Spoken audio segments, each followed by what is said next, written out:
Hey guys, it's Nathan from the Kentucky Cycling YouTube channel. We are in Scott County this morning out at Skullbuster Trails, where we're going to do a Trail Gnome tour. For those of you who haven't seen the Trail Gnome tour series before, we're basically highlighting the work of the trail stewards by doing a riding tour. So hopefully those of you guys who haven't been out to the trail system can come and know the best way to experience it. So I'm actually with not one, but three of the trail stewards this morning, and I'm with Mike, Kevin, and Kurt, and these two guys are, I guess, the trail stewards, and then Kurt sits on the board for Kimba Bluegrass, and this is one of the Kimba Bluegrass trails. I just want to start off by saying thank you guys for all the work you do in promotion of this wonderful resource. I think it was Mike who was, we were corresponding before this, and you said that the first question that everybody asks is, why Skullbuster? How did Skullbuster get its name? And is that something that the mountain bikers came up with? And it turns out, you sent me some resources, that the answer is no, that this is actually a name given to a community out here for a couple of different historic reasons. You want to say a little about that? I think the long-standing story, Kevin, is that the church had a low entryway, and when this was a community, that everyone would hit their head as they went into the church. And so it became Skullbuster. Yeah. So, and of course everybody assumes that the mountain bikers named it, but that's not the case. Well, and it might just be fortunate coincidence, right? I mean, it's got a nice imposing name. It fits the trail. It definitely fits the trail. Yeah. And so we talk about there's a lot of different adjectives that people use to describe various trail systems. Sometimes people use the word flowy, not so much maybe here. You hear words like rocky and rooty, lots of limestone and sort of more tech to be had. So you can just say a little bit about, somebody wants to talk a little bit about kind of the quality of the trails out here? Mostly we've gone back to like old school mountain biking. Instead of like a lot of the flow trails and the jumps and stuff like that, we've got like rocky, altered terrain, some climbs, backwoods adventure. You're right close to the city, but you're really far away feeling it. Yeah, we call it chunky single track, chunky cross country. So this is where the big boys come to ride. I'll say I've ridden out here before, but it's been a few years. If you're looking for a little more challenge, you're looking for a little more tech, this is a great place to ride. I'm usually the guy who gets drug out here with more skilled riders, but really awesome place. Somebody talk to me about the history. Like how did this trail system emerge? Well, actually, this is the brainchild of Greg Johnson and everything. He came up with it. He lives right down the road here, and we just needed another place, and this was available. The county, got the land, and they were going to build a reservoir, and we decided we can make some trails here. So we spent almost a full year just going through the county and the courts and the judge executive, and got access and worked with the horse people, and it took almost a year of different groups to build the trail, and that's about 13 years ago. Okay. Do you remember what year that was?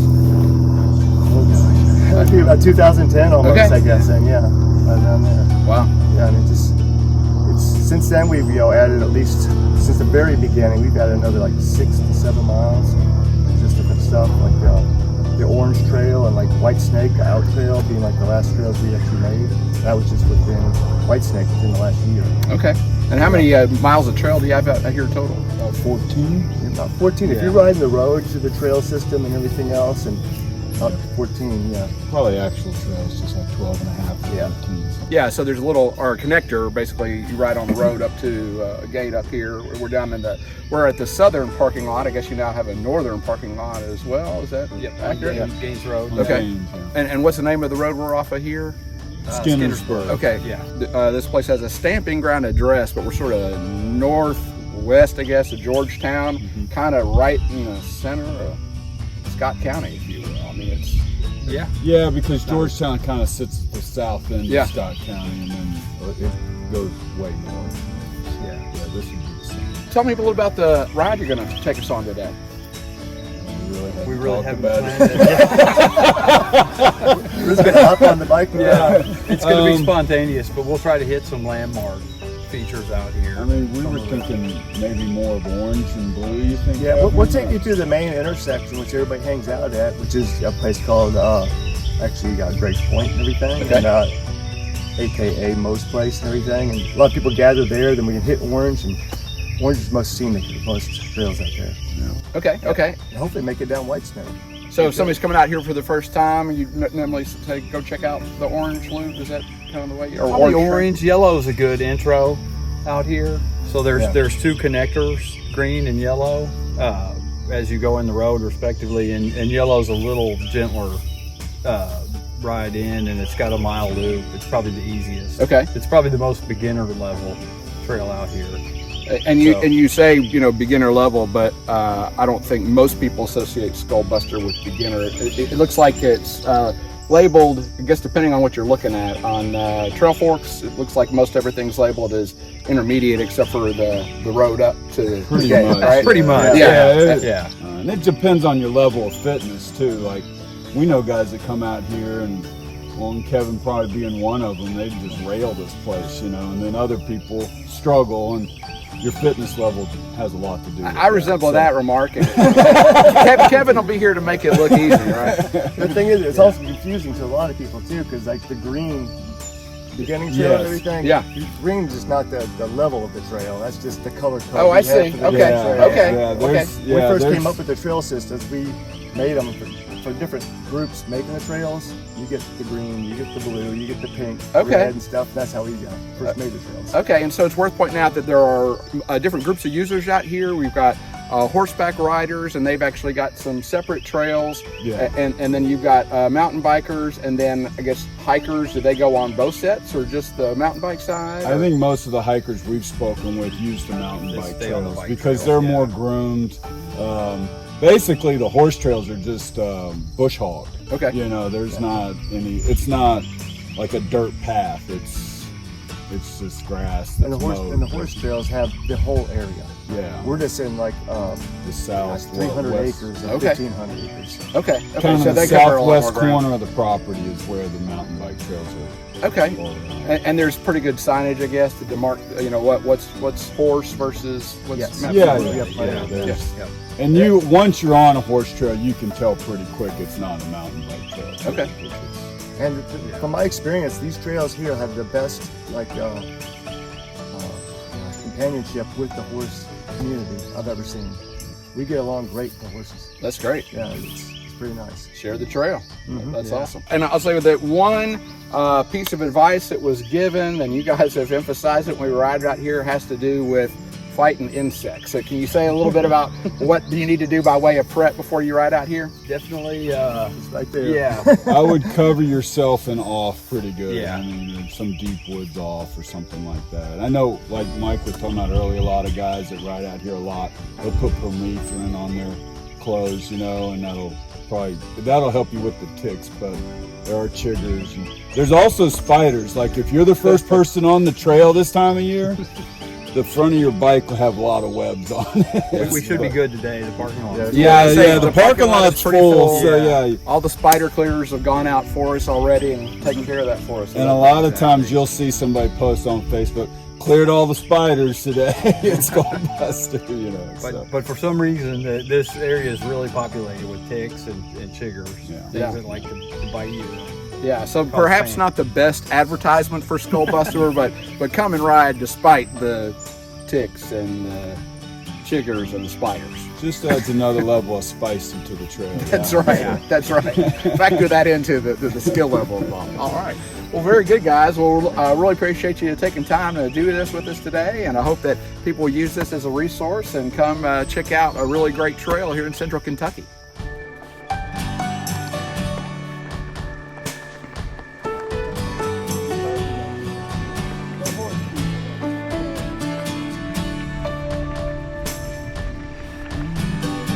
The green trail, this is part of the original trail and everything, and actually this section here, when we divided the section to be built, was built by Pedal Power Bike Shop.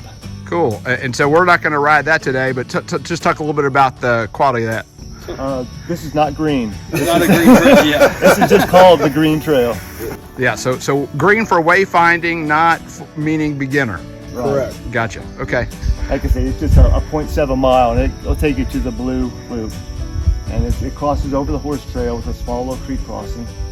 And it's a little rooty, a little rocky. It's pretty chunky. Up and down. If you've never been out here, you get a taste of what you're in for. All right.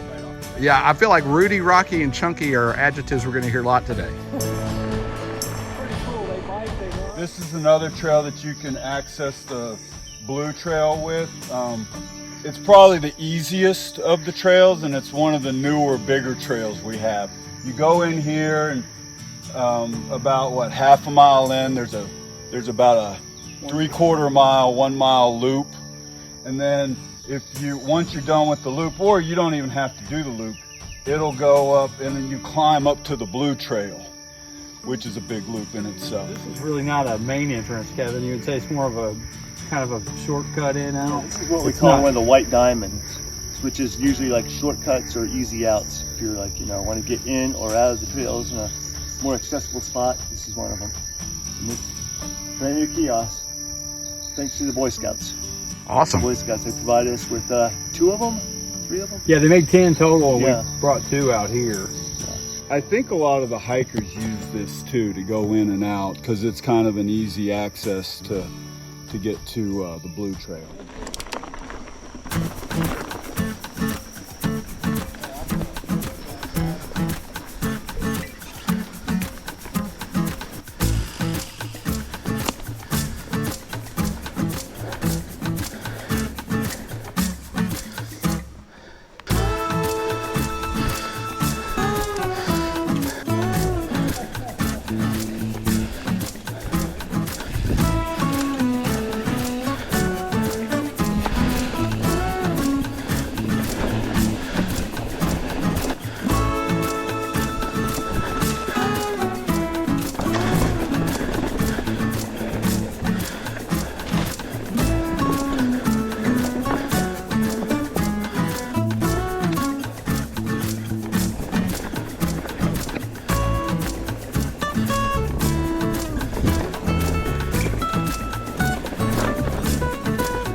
So this is a white diamond shortcut, which cuts about 1.5 miles off the blue below us, which is a section called Skullbuster.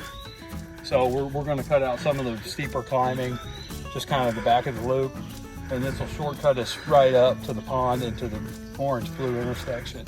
So it's a good bailout point.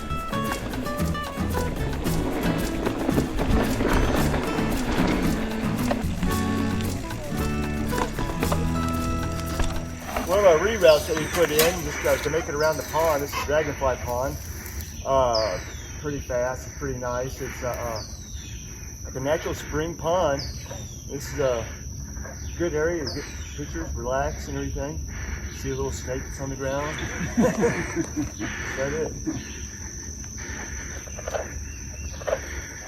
Lots of frogs too.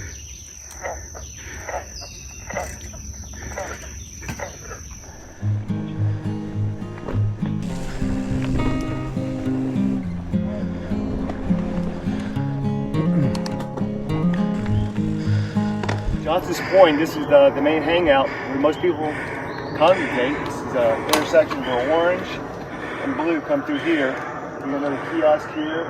It's AKA Mo's place. Got Mo right up here. And we have the intersection for White Snake, which is another white diamond out right over here. And this is a really good spot just to hang out. It's in the shade. It's There's even a place to put your bikes right here. works out. You can tell people here. More cowbell, please. Yeah. Start the orange. It's a good downhill, and be another like almost 1/2 mile to 1 mile of easy stuff.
Midway's an optional 1/2 mile that adds to the orange. So, and it's pretty steep uphill. So we're gonna skip this one and just take you straight to Teeter.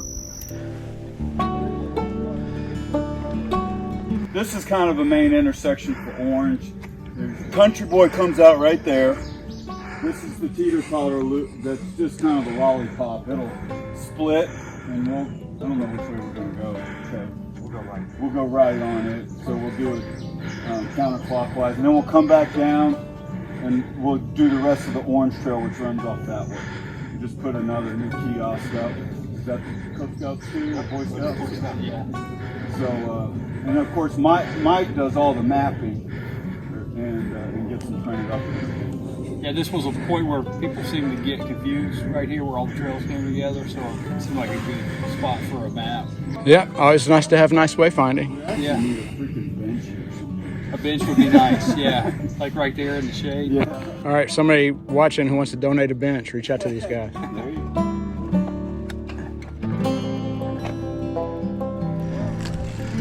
Ankle buster. Rock garden.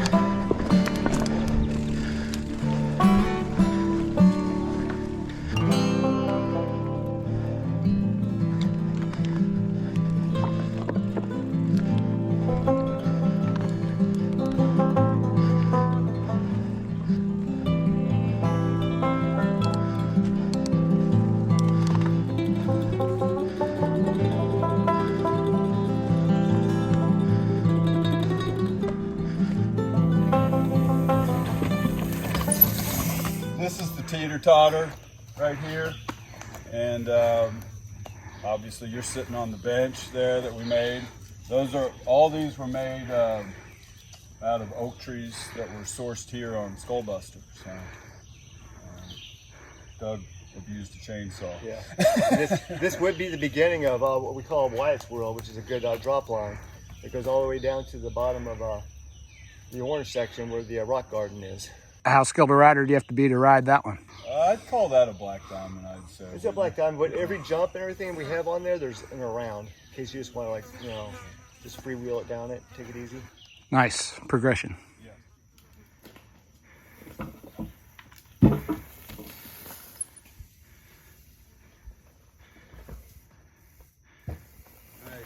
job, Mike. Well, we've climbed Teeter Totter. You just watched Mike do the feature.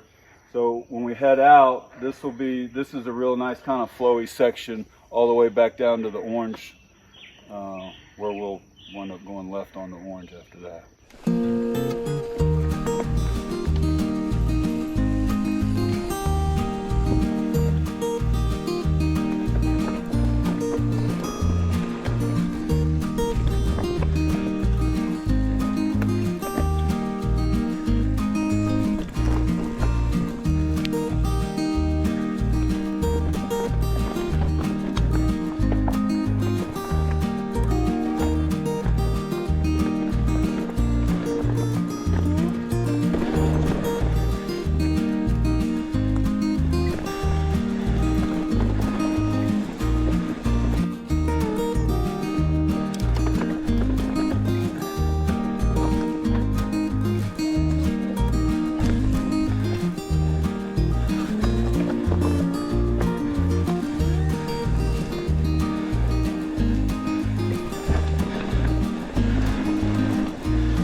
Okay, this bridge is like a good focal point, and it's actually in the travel and tourism pictures. And this is the ode to Doug Thomas. He spent a lot of time out here making this, and all thanks go to him. It's held up great and everything, except for a couple of trees falling on it, and small repairs.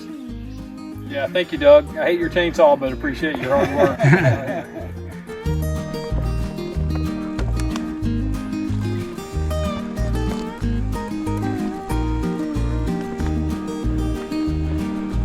So we are on the Orange Trail, and this is kind of an old trail that's really never been thrown over. But we're going to basically cut off the switchbacks that go up to the top of the mailbox downhill and probably just cut a couple miles off the trail.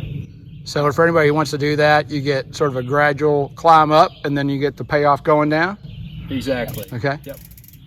And you can extend it by a couple miles, and if you don't, you can just cut right through here. Yep.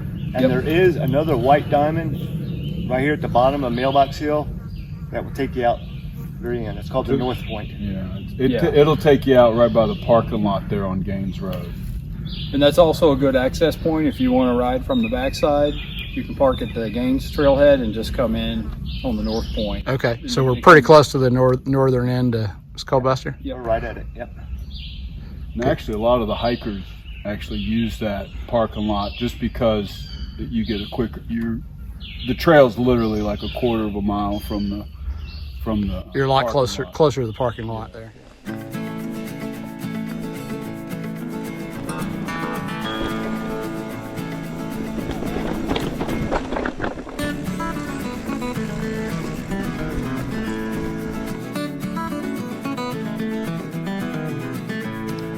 So this is the Stockdell Cemetery below us, and the road that runs from Skinnersburg to Gaines is the Stockdell Road as well.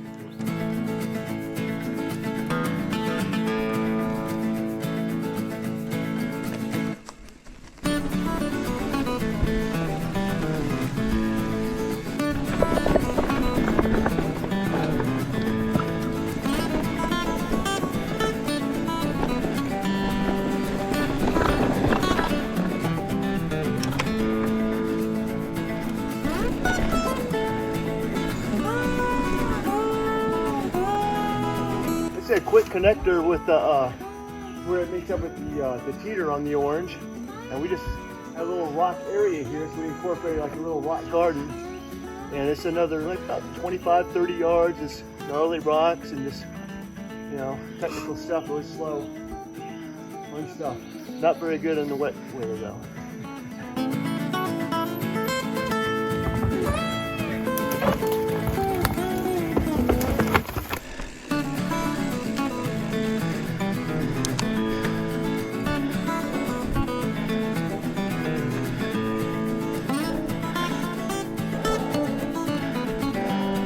How'd you get the idea to Dremel out those rocks? You know what? We just saw the rocks both together almost like that after we split them up and everything. It just looked like the 10 Commandments almost.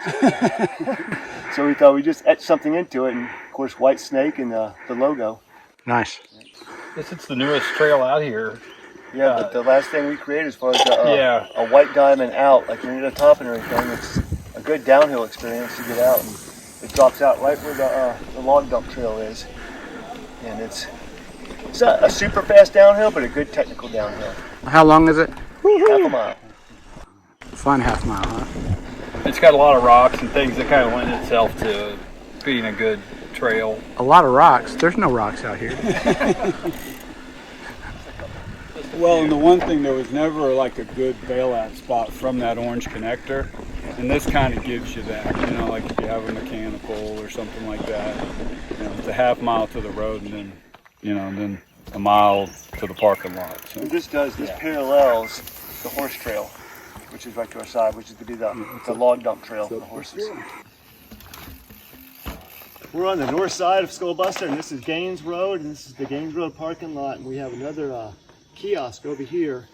And this kiosk was donated from the equestrians, which they weren't using anymore, and we just repurposed it, and it works out great for this parking lot.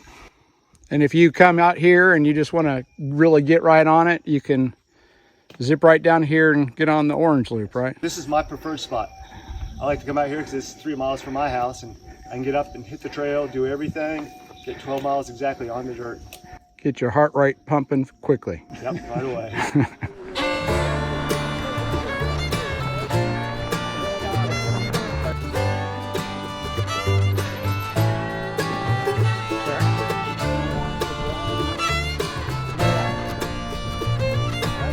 As always, we hope you found this content useful.